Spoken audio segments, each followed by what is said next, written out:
అయితే ఇయాల రాత్రికి మన శోభన లేనట్టే కదా?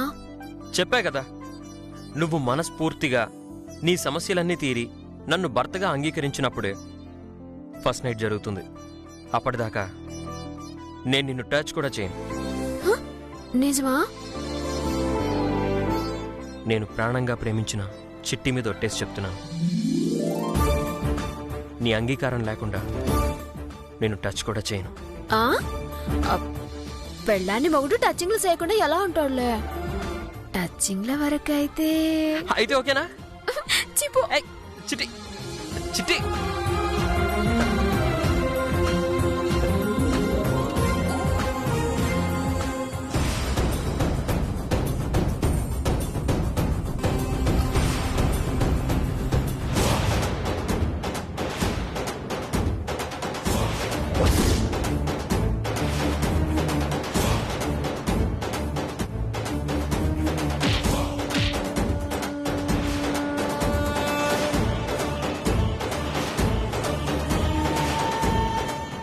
రాక్షసి, ఇక్కడున్నావా? వస్తున్నా. ఏ కాంతమ్మా,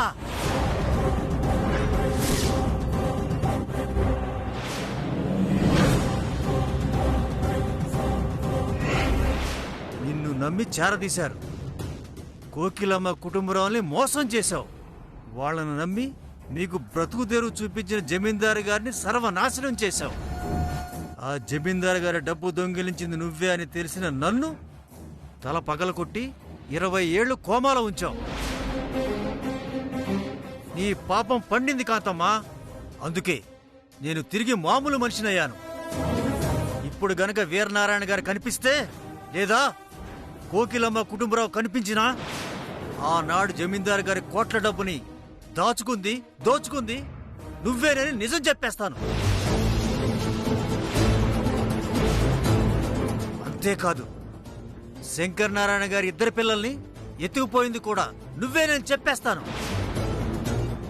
ఆ తర్వాత వీరనారాయణ గారి చేతిలో, కోకిలమ్మ కుటుంబరావుల చేతిలో నువ్వు కుక్క చావు చస్తుంటే నేను పగలబడి నవ్వుకుంటాను. అందుకోసమే, ఈ రోజు కోసమే నేనింక ప్రాణాలతో ఉన్నానే.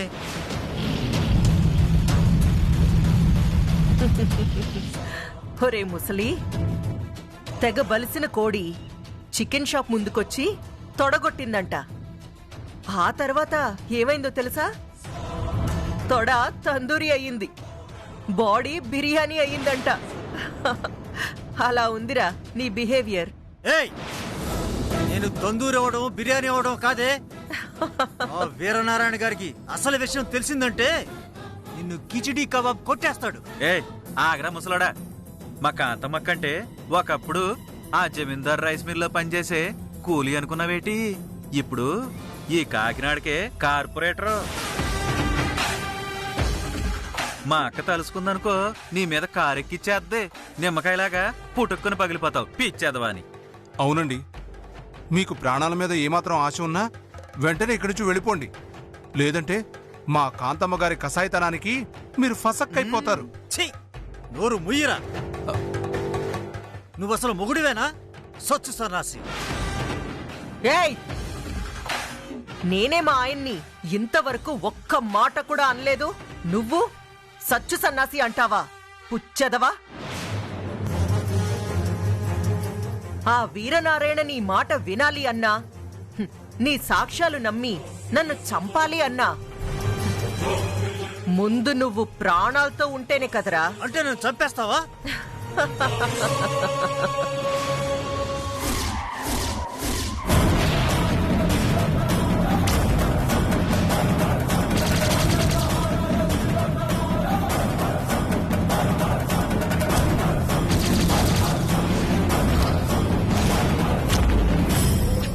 ఒరే అవతారం, అక్క, ఆ వీరనారాయణ వస్తున్నాడ్రా. వాడి కంట వీడు పడకుండా ఉండాలంటే వీడింకెవడి కంటా పడకూడదు. అర్థమైందక్క.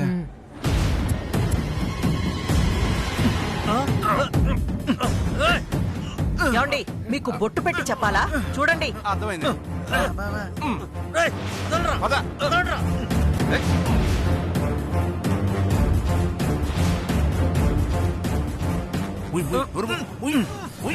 గట్టిగా పట్టుకో బాబా.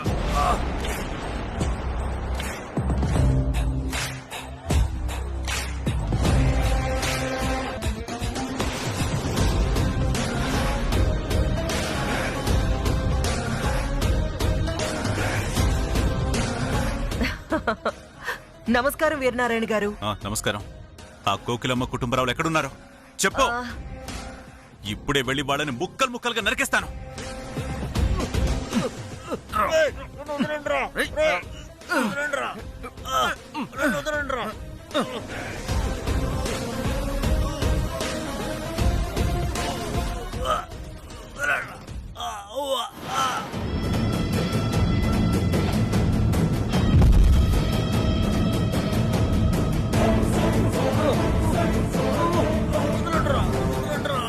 సౌండ్ ఏంటి?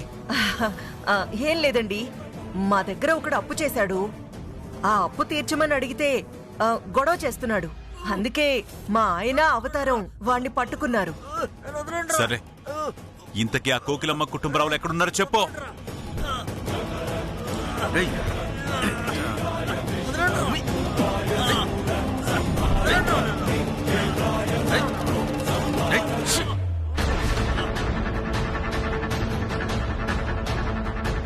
అమ్మో, ఇప్పుడు గనక ఈ వీరనారాయణకి చిట్టెం అడ్రస్ చెప్పానంటే ఈ వీరనారాయణతో పాటు వెనకున్న ఆ లాయర్ గాడు కూడా వింటాడు. పొరపాటున వీడు తప్పించుకుంటే వీరనారాయణ కంటే ముందే చిట్టెమ్మకి నిజం చెప్తాడు. అదే జరిగితే ఆ చిట్టెమ్మ ఫ్యామిలీ ధైర్యంగా వీరనారాయణ్ణి కలిసి నిజాలు ఆయనకి వివరిస్తారు. అలా జరగకూడదంటే ఎట్టి పరిస్థితుల్లో చిట్టి అడ్రస్ చెప్పకూడదు. ఎస్, చెప్పకూడదు.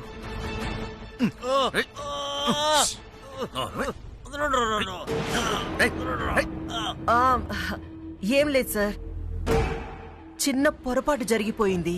ఏంటది? ఆ కోకిలమ్మ కుటుంబరావుల అడ్రస్ తెలిసింది నాకు కాదు, మరి మా రైస్ మిల్లులో పనిచేసేవాడికి. వాడెక్కడా? యాక్చువల్గా వాడు ఈ పాటకి రావాల్సిందండి. కాకపోతే వాళ్ళ నాన్నకి యాక్సిడెంట్ అయిందంట. అందుకని అర్జెంటుగా హాస్పిటల్కి వెళ్ళాడు. రేపో ఎల్లుండో వస్తాడు. రాగానే మీకు అడ్రస్ చెప్తాను.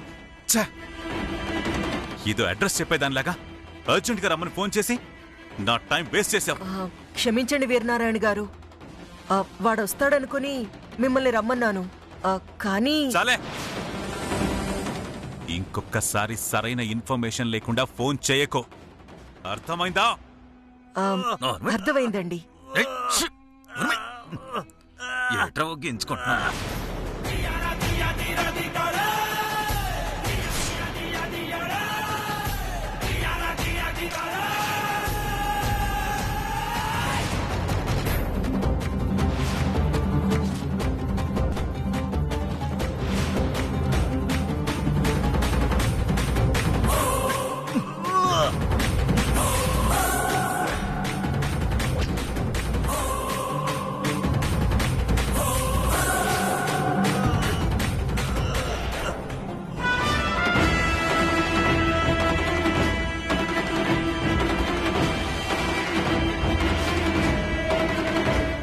కాంతం ఏంటి డ్రామాలాడుతుంది? ఒరే అవతారం, అక్క, ఆ లాయర్ గారిని అర్జెంటుగా కార్ ఎక్కించండి. అలాగే అక్క.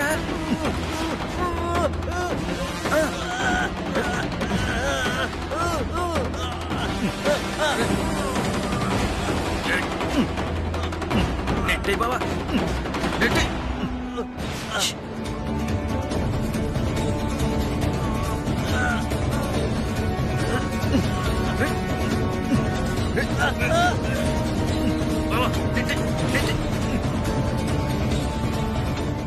ఎక్కించండి రా.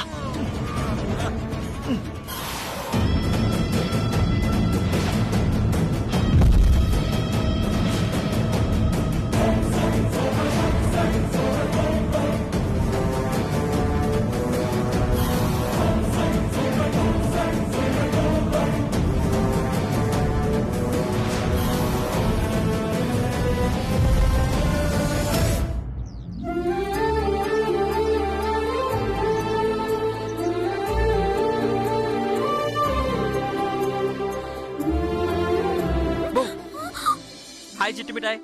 ఇది కూడా ఎవరు బావా? నన్ను అలా పిలవద్దని నీకు ఎన్నిసార్లు చెప్పాలి? హలో, ఒకప్పుడంటే నేను ఓన్లీ డ్రైవర్ని, కానీ ఇప్పుడు డ్రైవర్ మొగుణ్ణి. ఓహో, నువ్వు డ్రైవర్ మొగుడివా? అవును. ఇంకా నా మొగుడు అనుకున్నానులే. ఏయ్ నిన్ను.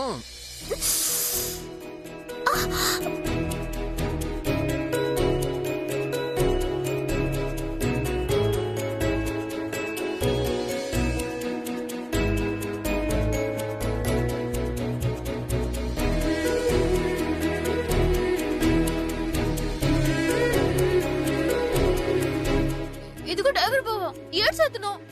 ముందు నా బుక్కలు వదులు. హలో, పెళ్లి చేసుకుంది వదలడానికి కాదు, మరి నా పెదాలతో నీ బుగ్గ మీద ఇలా ముద్దు పెట్టడానికి. ఏయ్, సిగ్గులేని జన్మ అని. పెళ్ళాం దగ్గర మొగుడికి సిగ్గెందుకోయ్? ఎంత సిగ్గు లేకపోతే మాత్రం పట్ట పగలు 6 బయట పెళ్ళని అట్టేసుకుంటారేటి? ఆ, అయితే ఒక పని చెయ్యి. పేపర్ పెన్ తీసుకొస్తాను, నిన్నెప్పుడు పట్టుకోవాలో ఎక్కడ పట్టుకోవాలో. ఎక్కడంటే నా ఉద్దేశం ఇంటి బయట పట్టుకోవాలా, ఇంటి లోపల పట్టుకోవాలా అని. నువ్వు పెద్ద కంత్రుడు డ్రైవర్ బావా. ఎంత మాటన్నో. ఈ మాట అన్నాక భావి భారత మొగుళ్ళెవరు ఏ పెళ్ళాన్ని క్షమించరు. మరేడు చేస్తారు? ఇలా దగ్గరకొచ్చి గట్టిగా కౌగిలించుకుంటారు.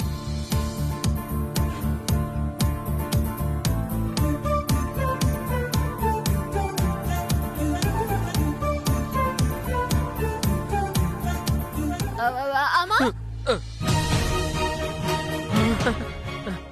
అతయ్య, నేనే చిట్టేమని కౌగిలించుకోలేదు అతయ్య. శోభనం అయ్యేంత వరకు నేను అస్సలు కౌగిలించుకోను.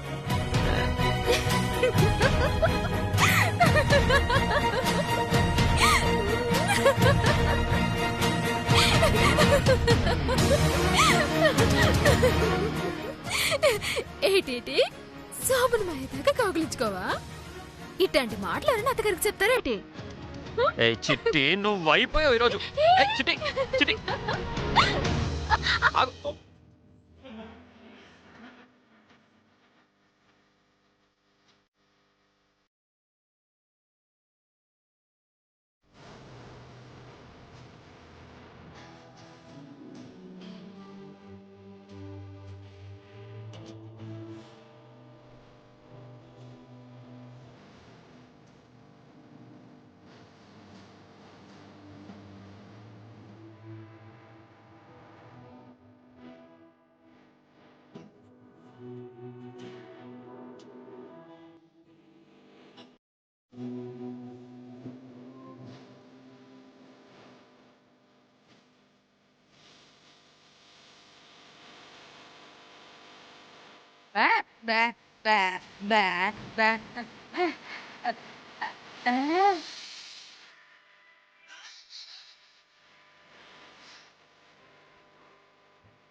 డ్రైవర్ బావా,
కోకిలమ్మ ఏడ్ చేస్తున్నావే?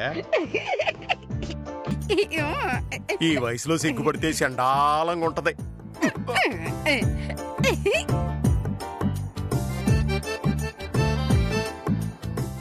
ఆల్ చేయాల్సిన పని నువ్వు చేస్తున్నావేటే?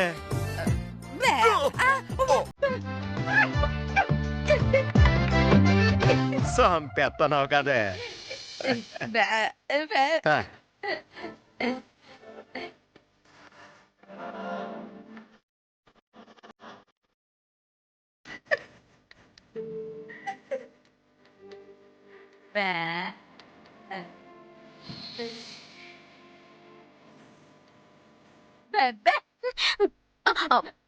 అమ్మా మీరెప్పుడు వచ్చారు?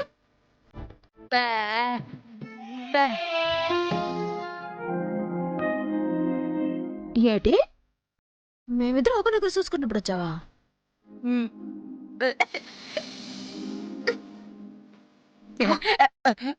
సిగ్గు లేకుండా నా దగ్గర ఏంటి అమ్మాయిలో? ఇంటికెందుకు వచ్చావు?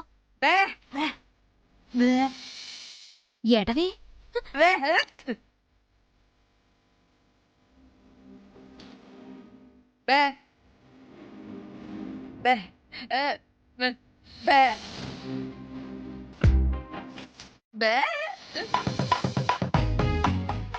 ఇన్ని సీట్లు ఎందుకమ్మా? ఇంకా అర్థం కాలేదా చిట్టమ్మా? ఈ రోజు రాత్రి మనకి శోభనం కదా, మన శోభనం గదిలో పెట్టడానికి తీసుకొచ్చి ఉంటారు. అంతే కదా అత్తయ్య గారు?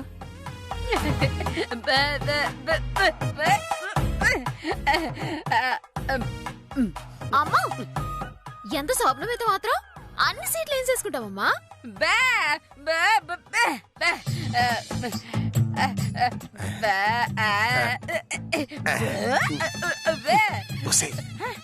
మన శోభనం రాత్రి అన్ని స్వీట్లు తింటే మాత్రం అది చెప్పాలా? అత్తయ్య గారు ఏమంటున్నారు మావయ్య గారు? దాని బాందా అదేదో వాగిందిలే. ఈ సీట్లు సరిపోతాయా ఇంకా తెమ్మనాలా అంటుంది. ఏటి ఇంకా సీట్లు అట్టుకుతారా? ఇంకా ఇల్లుకు లోరు అట్టుకురావే. వచ్చిన జనాలందరినీ శోభనం గదిలో కూర్చోబెట్టి అమ్మెద్దుగాని.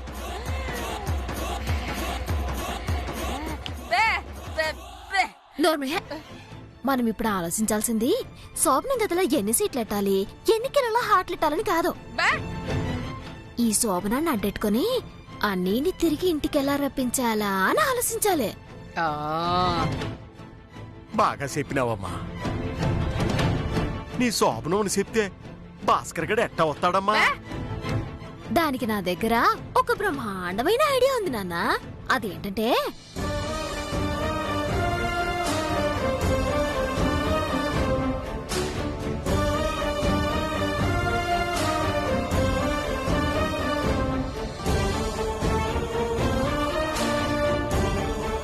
అదన్నమాట. బ్రహ్మాండమైన ఐడియా. దీన్ని అడ్డం పెట్టేసుకొని అర్జెంటుగా భాస్కర్ గారిని ఇంటికి కట్టుకొచ్చేయాలి. అవును చిట్టమ్మా, ఇంకెందుకు ఆలస్యం? వెళ్ళి మా అమ్మని ఓ రేంజ్ లో ఆడుకోవాలి. పద.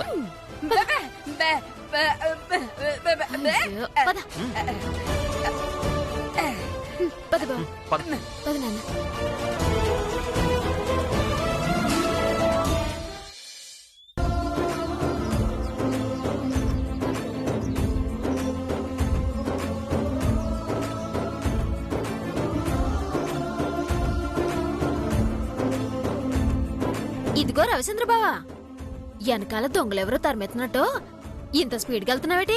కాసంత మెల్లిగా వెళ్ళు. పెళ్ళం వెనకాల కూర్చొని ఇలా భుజం మీద చెయ్యేసి గట్టిగా పట్టుకుంటే నేనేంటి, ప్రపంచంలో ఏ మగాడైనా ఇలాగే వెళ్ళిపోతాడు. చాలే బడాయి. నీ వెనకాల నేనేమైనా కొత్తగా కూర్చున్నానా ఏటే? ఓ జోరుగా సైకిల్ తొక్కేయడానికి. ఇంతకు ముందు చాలాసార్లు కూర్చున్నాను కదా. అప్పుడు కూర్చోవడం వేరు, ఇప్పుడు కూర్చోవడం వేరు.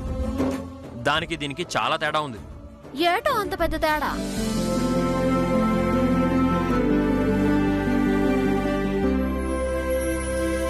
నీకు గుర్తుందా, మనం ఇదే రోడ్లో ఇలాగే సైకిల్ మీద సరదాగా సైకిల్ తొక్కుంటూ వెళ్ళాం.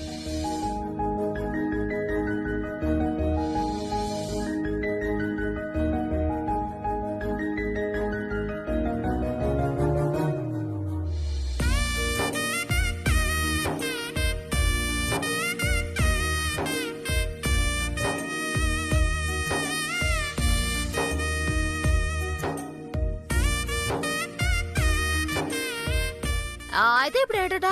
అప్పట్లాగే ఇప్పుడు కూడా నిన్న వెనకాల కూర్చోబెట్టుకొని సైకిల్ తొక్కమంటావా ఏంటి?